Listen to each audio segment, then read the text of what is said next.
Security kicks out a simple elderly woman from a luxury mall, unaware her son owns the entire building.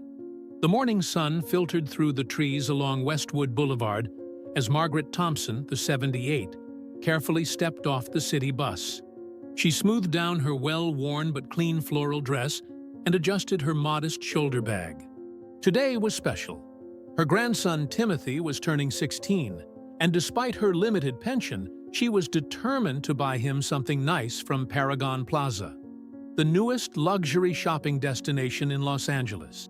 Margaret had spent weeks setting aside money from her Social Security checks.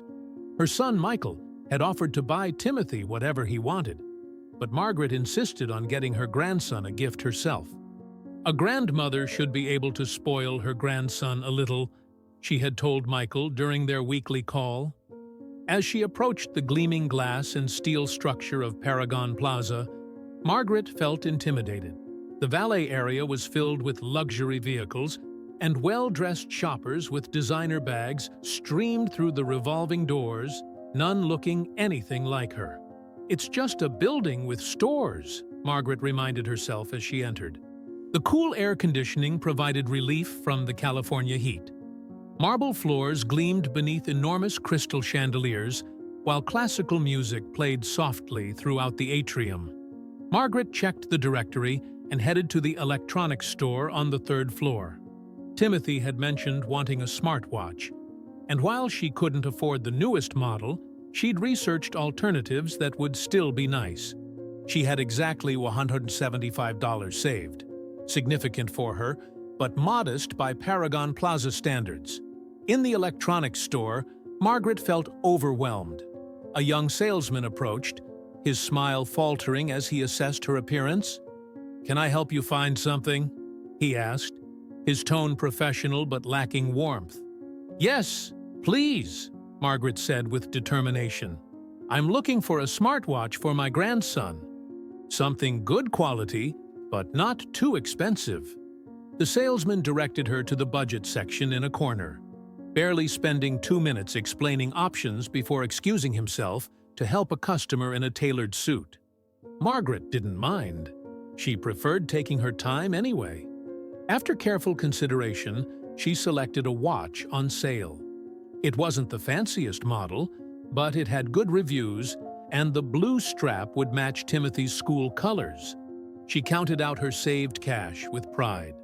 With her purchase complete, Margaret decided to rest on a bench in the central atrium before catching her bus. Her arthritis was acting up, and the walk through the massive mall had tired her. She sat with a sigh of relief, placing her small shopping bag beside her.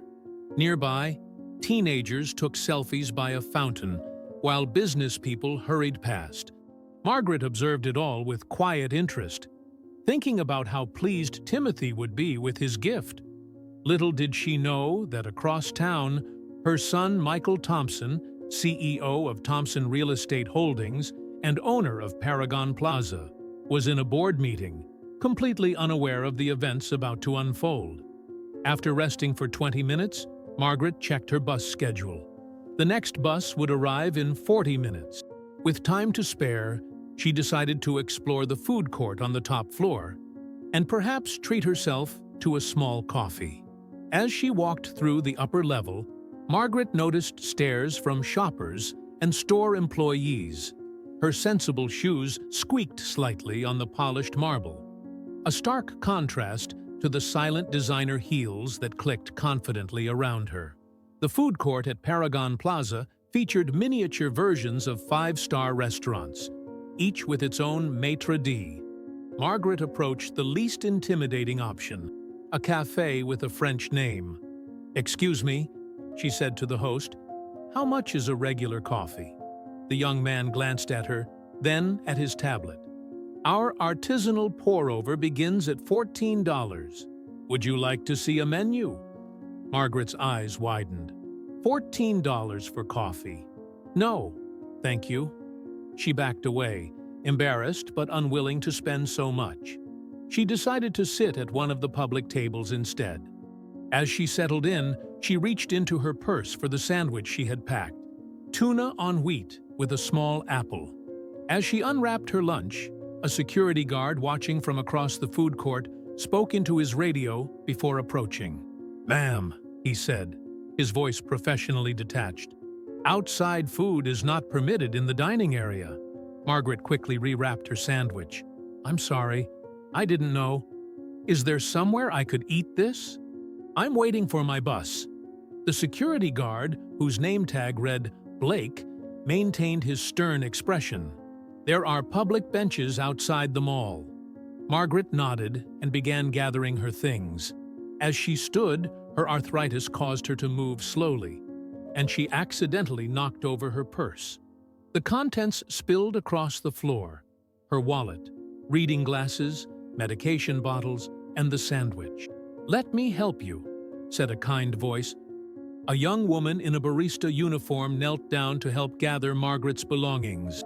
"Thank you, dear," Margaret said gratefully. The security guard remained standing, watching with growing impatience. "Ma'am, I need you to vacate this area." "I'm moving as quickly as I can," Margaret replied, her cheeks flushing with embarrassment as other diners began to stare.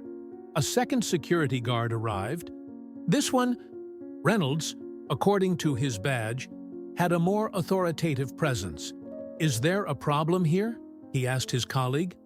"This woman was eating outside food and is taking too long to leave," Blake reported. Reynolds assessed the situation quickly. "Ma'am, I'm going to have to escort you out of the food court." "I'm leaving," Margaret assured him, her voice wavering. "I just need to gather my things.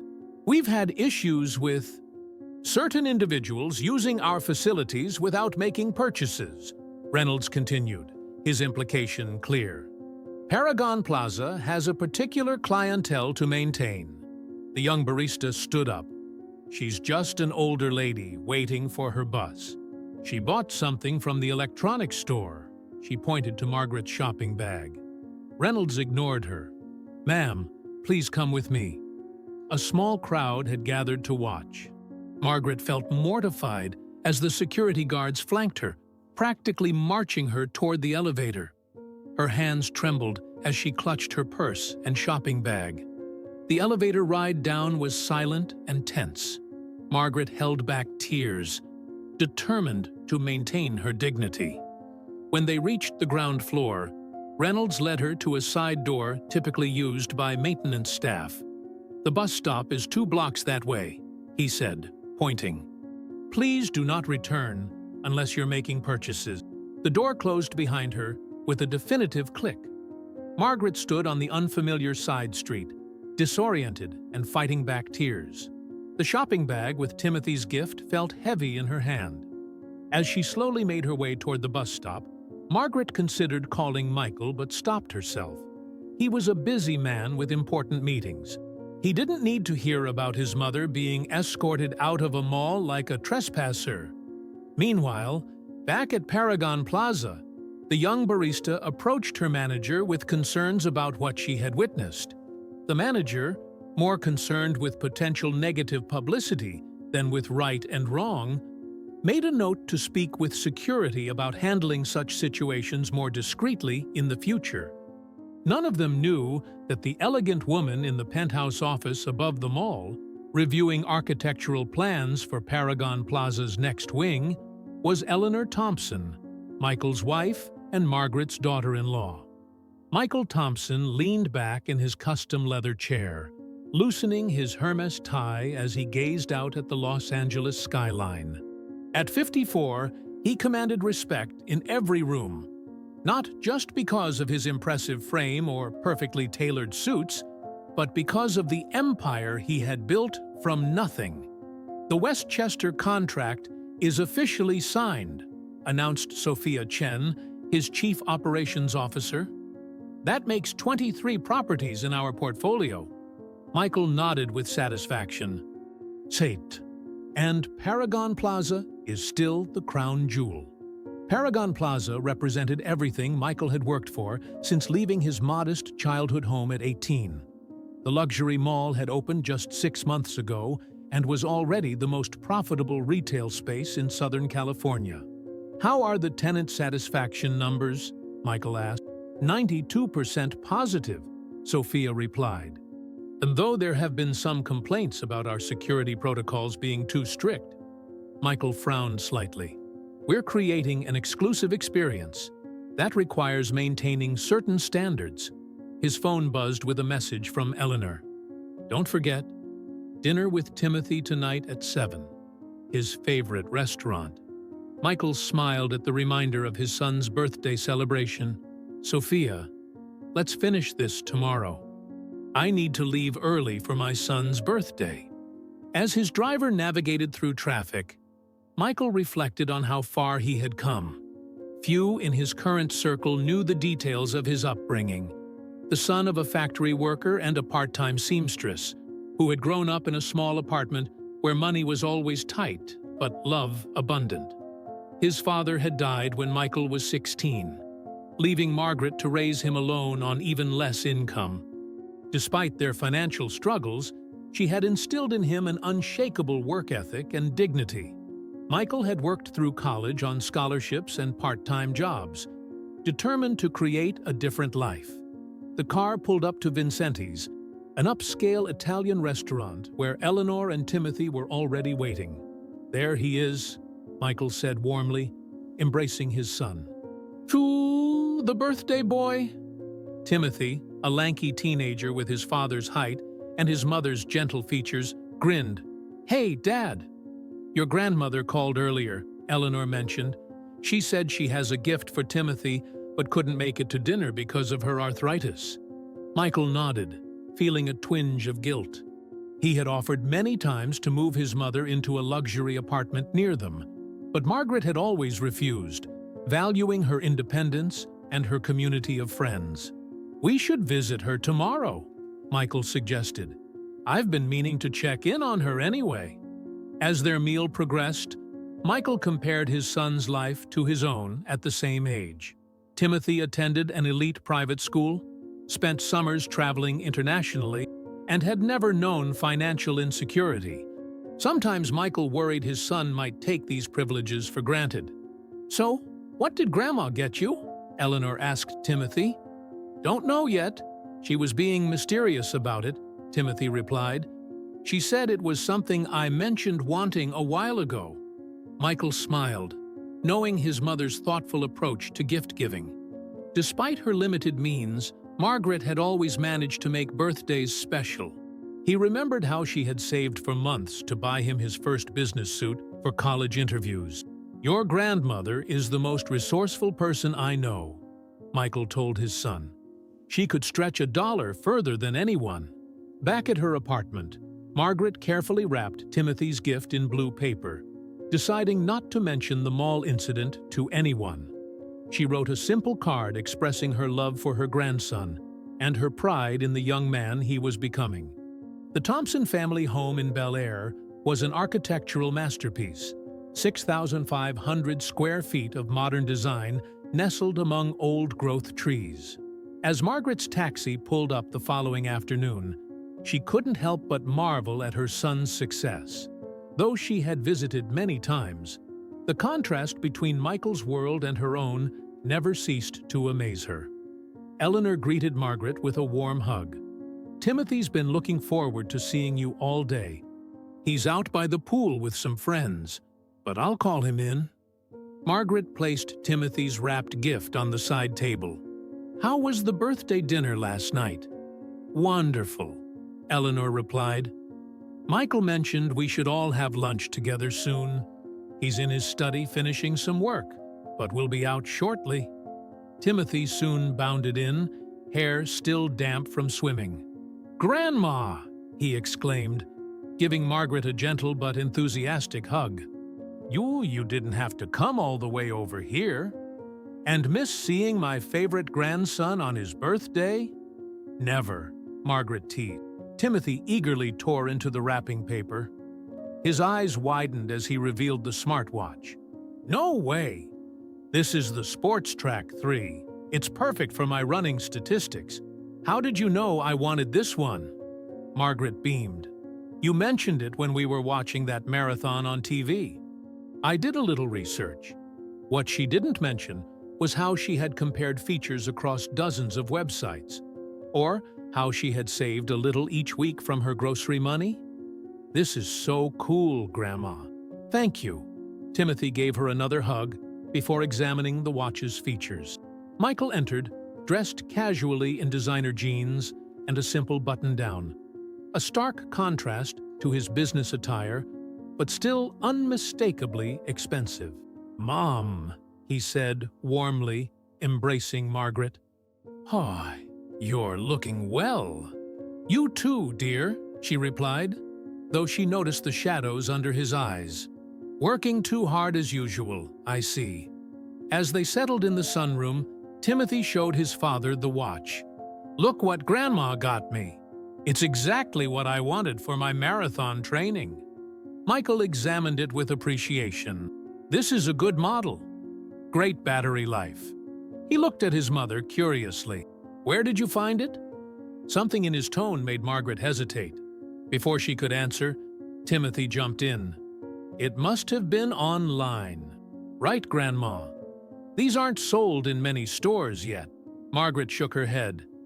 "Actually, I bought it at that new shopping center, Paragon Plaza, yesterday." A brief silence fell over the room. Eleanor and Michael exchanged glances. "Paragon?" Michael asked carefully. "Dee, you went there by yourself." "Of course," Margaret replied, puzzled. "The bus goes right past it." Eleanor set down her glass. "Margaret, you should have called us. We would have taken you shopping." "I'm perfectly capable of shopping on my own," Margaret said with a hint of defensiveness. "I've been doing it for quite some time now." Michael leaned forward. "Of course you are, Mom. It's just that Paragon is... well, it's not your usual kind of place." Margaret's expression tightened. "Yes, I discovered that." "What do you mean?" Michael asked. Margaret waved her hand dismissively. "It's nothing. Just a little misunderstanding with security." "What happened, Grandma?" Timothy asked. Margaret reluctantly shared a condensed version of her experience. The security guards, the escort out, the humiliation of being removed through the service entrance. As she spoke, Michael's face darkened. By the time she finished, his hands were gripping the armrests of his chair so tightly that his knuckles had turned white. "They escorted you out?" he asked, his voice dangerously quiet. "Through the service entrance?" Margaret nodded, regretting having mentioned it. "Michael, it's not important. The young man was just doing his job." "His job is not to humiliate people based on how they're dressed or how much money they appear to have," Michael said, standing abruptly. "Especially not in my building." The room fell silent. Margaret looked at her son in confusion. "Your building?" she asked. Michael ran a hand through his hair. "Mom, I own Paragon Plaza.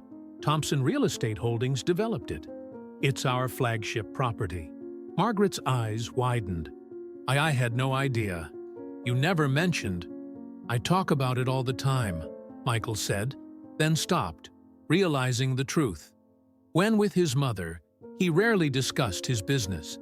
Their conversations typically centered on family matters, not his professional achievements.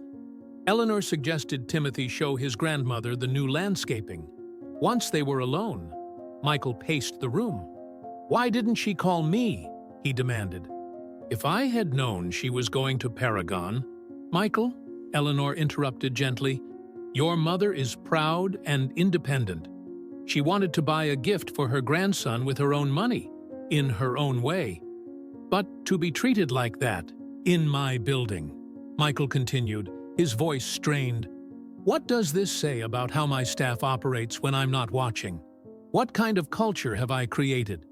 Michael picked up his phone and dialed a number. "Sophia?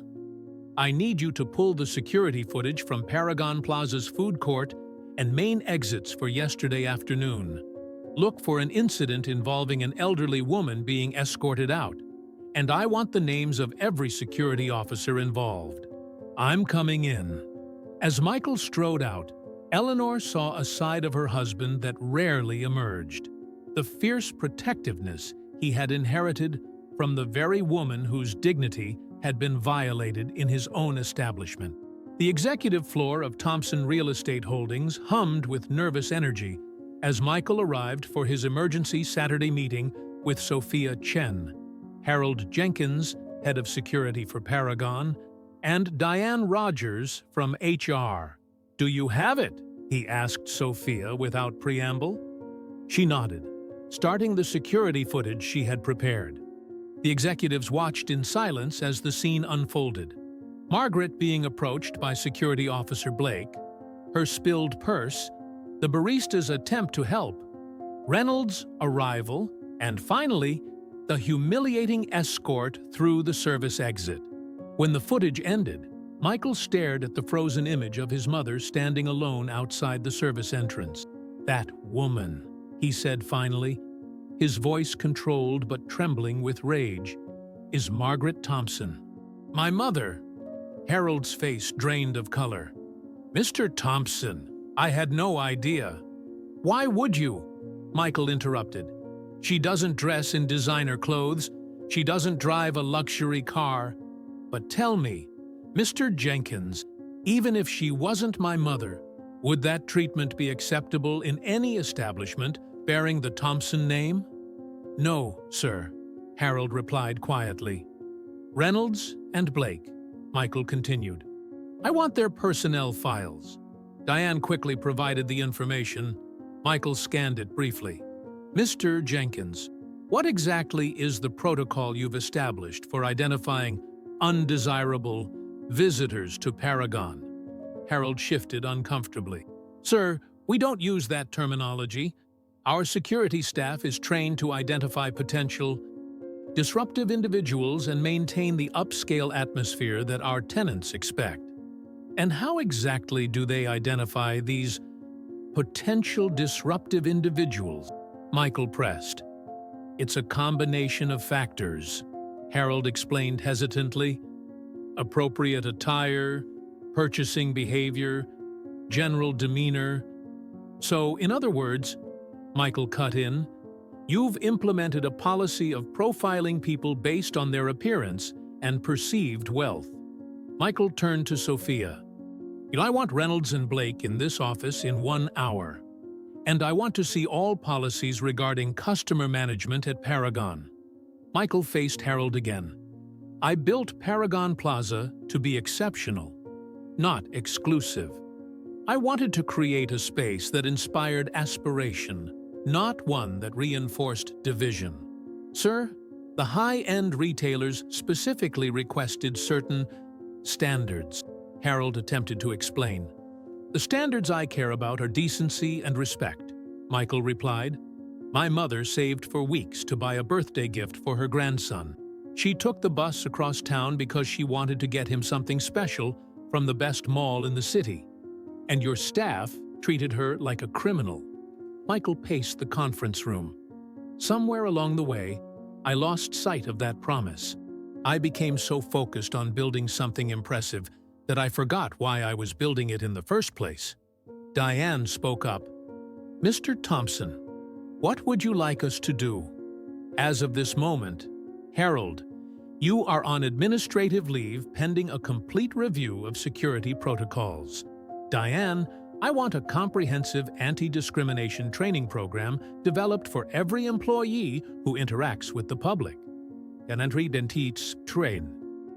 I want a community access initiative that ensures Paragon Plaza is welcoming to everyone, regardless of how they're dressed or how much money they appear to have."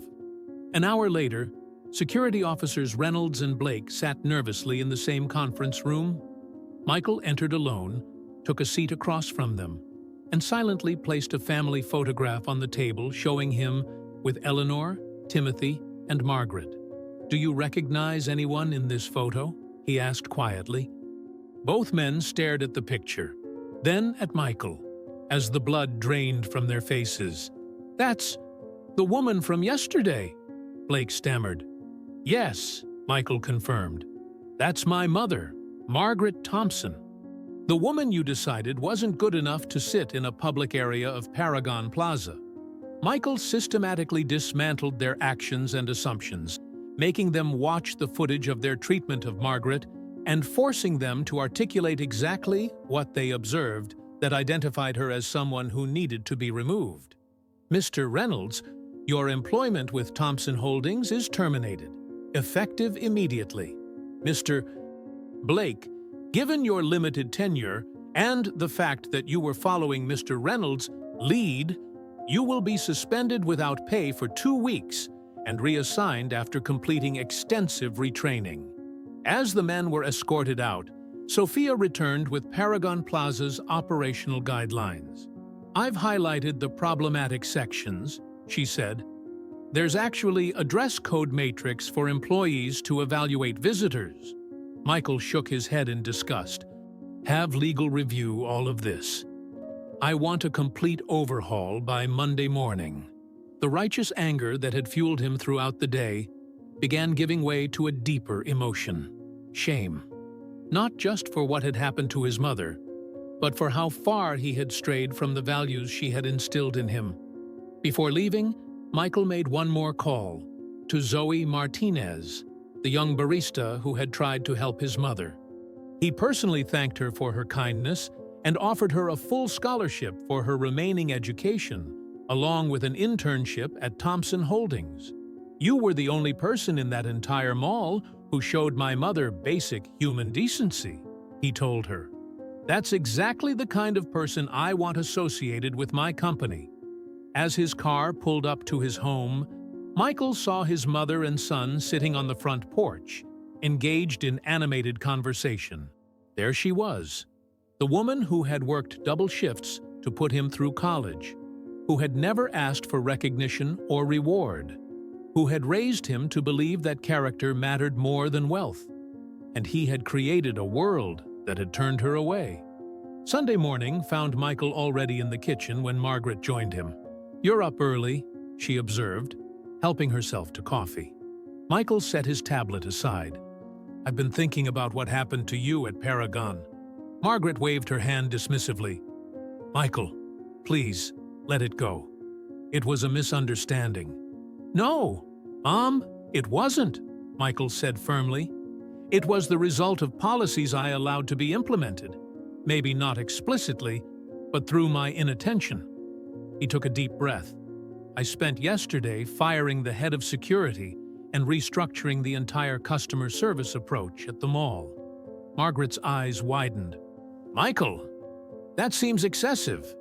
"It wasn't just about you," Michael explained. "When I reviewed the policies, I found systematic discrimination built into how the mall operates. I just never saw it because you're not the kind of person they would ever turn away." Margaret finished for him. Michael nodded. "I've been thinking about Dad, about what he would say if he could see what I've built." "He would be enormously proud of you," Margaret assured him. "Would he, though?" Michael asked. Dad believed in treating everyone with dignity. Remember how he would chat with the janitor at his factory the same way he talked to the owner? He never measured people by their bank accounts. "Neither do you," Margaret insisted. "Being generous isn't the same as being respectful," Michael countered. "I've created spaces that make people like you, people of modest means, feel unwelcome. That's not the legacy Dad would have wanted. It's not the legacy I want either." Over breakfast with Eleanor and Timothy, Michael shared his plan. "I'm announcing a major change at Paragon Plaza tomorrow," he said. "We're instituting a new community engagement program. One day each month, we'll host special events designed to welcome diverse community members. Local artists will display their work. Small business owners will showcase their products alongside the luxury retailers. I'm establishing a small business incubator on the ground floor, affordable retail space for entrepreneurs who would never be able to afford Paragon's usual rates. And I'm creating a mentorship program connecting these small business owners with executives from the larger stores. And," Michael added, looking directly at his mother, "I'm naming it after you, Mom, the Margaret Thompson Community Initiative." Margaret's eyes welled with tears. "Oh, Michael, that's not necessary." "Yes, it is," Michael insisted. You taught me the values I temporarily lost sight of." Later that morning, Michael drove his mother home personally. When they arrived at Margaret's apartment building, Michael carried her overnight bag inside. He noticed a framed newspaper clipping on the wall, the announcement of Paragon Plaza's grand opening, with him cutting the ribbon. "I didn't know you kept that," he said, touched. "Of course I did," Margaret replied. "I'm proud of everything you've accomplished, Michael. I always have been." Michael looked around the modest apartment. This was where he had grown up, where he had learned the values that propelled him to success. "Mom," he said hesitantly, "you know you could live with us, or in any apartment you choose." "This is my home," Margaret interrupted gently. "I'm comfortable here. I have my friends, my routines, my independence." She took his hand. "Not everyone measures success by square footage or designer labels, Michael. You taught me that." "I taught you?" Michael asked in surprise. Margaret smiled. "When you were about Timothy's age, you came home upset because some boys had made fun of your secondhand clothes. Do you remember what you told me when I offered to try to buy you something new?" Michael shook his head. "You said, 'It doesn't matter what I wear, Mom. It matters what I do and who I am.' I've never forgotten that. That boy grew into a remarkable man who somehow lost his way a little, but found it again yesterday." Michael embraced his mother tightly. "Thank you," he whispered. "For what?" she asked. "For everything. For the sacrifices. For the lessons. For being embarrassed at my mall, but still being proud of me anyway." The following week, the Los Angeles Times featured a story about the transformation of Paragon Plaza and the Margaret Thompson Community Initiative. The article noted the unusual origin story, how the mother of the billionaire owner had been escorted out of the mall by security, unaware that her son owned the building. What the article didn't capture was the private ceremony held the previous day, where Michael had given his mother a tour of the newly designated community spaces at Paragon Plaza. He had introduced her to every security officer and retail manager, not as the owner's mother, but as the inspiration for a new approach to community and commerce. As they stood in the central atrium, surrounded by the splendor Michael had created, but now infused with a new spirit of inclusivity, Margaret had squeezed her son's hand. "Your father would be so proud," she had said. "Not of the building, though it is beautiful, but of the man who had the courage to transform it into something truly remarkable." And for Michael Thompson, who had spent decades building an empire of concrete and glass, those words were worth more than all the real estate in Los Angeles.